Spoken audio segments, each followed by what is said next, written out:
Hello students, welcome back once again. CBC has already declared the date sheet. I hope you have started your preparation.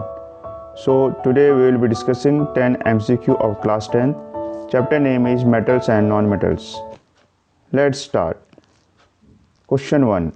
Which of the following is the correct arrangement of the given metals in ascending order of their reactivity? So metals are zinc, iron, magnesium, sodium. तो ascending order में हमें यहाँ बताना है कि जो इसका reactivity series के अकॉर्डिंग कि कौन सा सबसे कम रिएक्टिव है, फिर उससे ज़्यादा कौन रिएक्टिव है, फिर उससे ज़्यादा कौन रिएक्टिव है। तो यदि हम मेटल रिएक्टिविटी सीरीज़ देखते हैं तो यहाँ पर जो आंसर आपका करेक्ट रहेगा, सो यहाँ पर जो 4 ऑप्शन दिए हैं तो उसमें तो करेक्ट ऑप्शन आपको मिलेगा नहीं, लेकिन जो करेक्ट आंसर आपका अगर असेंडिंग ऑर्डर में देखें हम तो सबसे पहले आएगा आयरन। तो Fe कह सकते हैं आप, ठीक है। Fe से जो जिसकी ज़्यादा रिएक्टिविटी ज़्यादा है वो है उसके बाद जिंक, ठीक है। और जिंक के बाद जिसकी रिएक्टिविटी ज़्यादा यहाँ पर हम कहेंगे वो है मैग्नीशियम।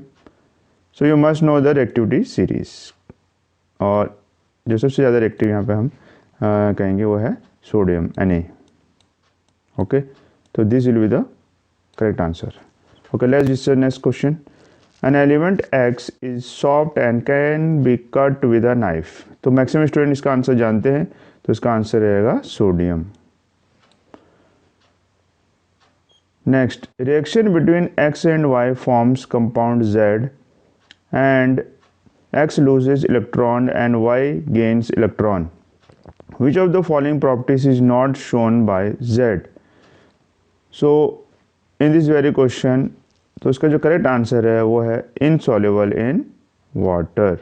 ओके, तो क्या बोल रहे हैं, reaction between X and Y forms compound Z. तो दो आपके यहाँ पर हम कहेंगे कि एलिमेंट्स हैं, क्या कर रहे हैं, रिएक्ट कर रहे हैं और कंपाउंड बना रहे हैं Z. And x loses electron, तो एक्स यहाँ पे इलेक्ट्रॉन को लूज कर रहा है और वाई इलेक्ट्रॉन को गेन कर रहा है। तो कौन सी प्रॉपर्टी होगी जो कि जेड के बाद जेड के द्वारा शो नहीं करी जाएगी? तो आंसर है insoluble in water. What happens when dilute sulfuric acid is poured on silver plate?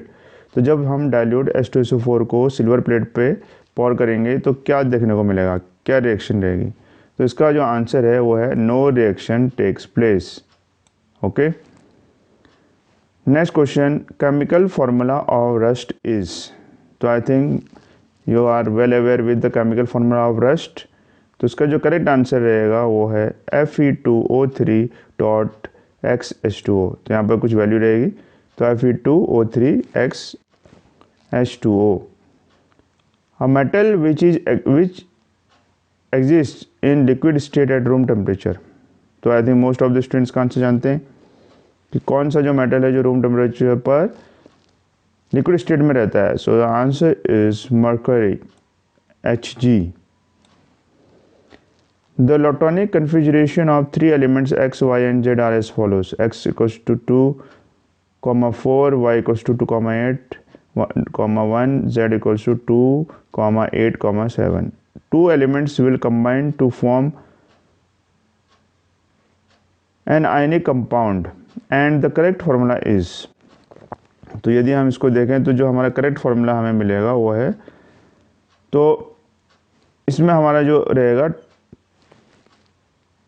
NaCl से आप इसका आइडिया लगा सकते हैं, तो इसका आंसर रहेगा YZ। ओके, नेक्स्ट है nature of metal oxides are. तो this is very important question.